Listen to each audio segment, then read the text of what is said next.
বিদ্যুৎস্পৃষ্ট হয়ে গুরুতরভাবে আহত হয় 12 বছরের এক নাবালক। এই চাঞ্চল্যকর ঘটনাটি ঘটে কৈলাসহর কালীশাসন চা বাগান এলাকায়। ঘটনার বিবরণে জানা যায়, ওই এলাকার বাসিন্দা প্রসেনজিৎ ব্যক্তির 12 বছরের নাবালক ছেলে অভিজিৎ ব্যক্তি খেলার চলে বাড়ির পাশে অবস্থিত একটি মন্দিরের ভিতর সে প্রবেশ করে এবং সেখানে সে খেলাধুলা করার সময় মন্দিরের ভিতরে থাকা উচ্চ ক্ষমতা সম্পন্ন একটি বিদ্যুৎ পরিবাহী তারের মধ্যে সে হাত লাগায়। সাথে সাথে সে বিদ্যুৎস্পৃষ্ট হয়ে মাটিতে লুটিয়ে পড়ে।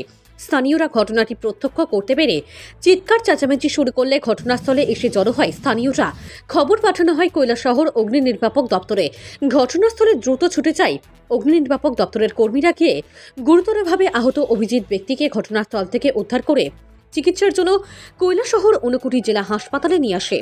বর্তমানে গুরুতরভাবে আহত অবস্থায় অভিজিৎ ব্যক্তি কৈলাসহর ঊনকোটি জেলা হাসপাতালে চিকিৎসাধীন। উক্ত ঘটনাকে কেন্দ্র করে তীব্র চাঞ্চল্য ছড়িয়ে পড়েছে গোটা এলাকায়। কৈলাসহর থেকে শুভঙ্কর দাসের রিপোর্ট, RTV ত্রিপুরা।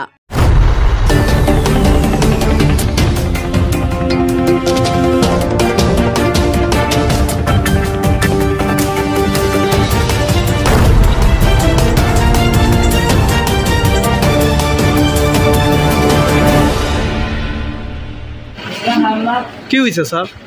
একটা কারেন্টের শর্টে একটা কালীশাসন বাগানের এখানে মন্দির এখানে একজন ছেলে শর্ট পেয়েছে।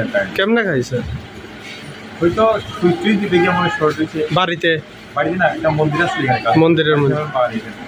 কত বড় বাচ্চা? বয়স 12 বছর। নাম কি তার বাবার? নাম তার ছেলেটার নাম হচ্ছে অভিজিৎ বাগচি আর বাবার নাম হচ্ছে প্রসেনজিৎ বাগচি। ওর অবস্থা কেমন? অবস্থায় এমন একটা শোচনীয় নাম, মোটামুটি। ঠিক আছে, ধন্যবাদ।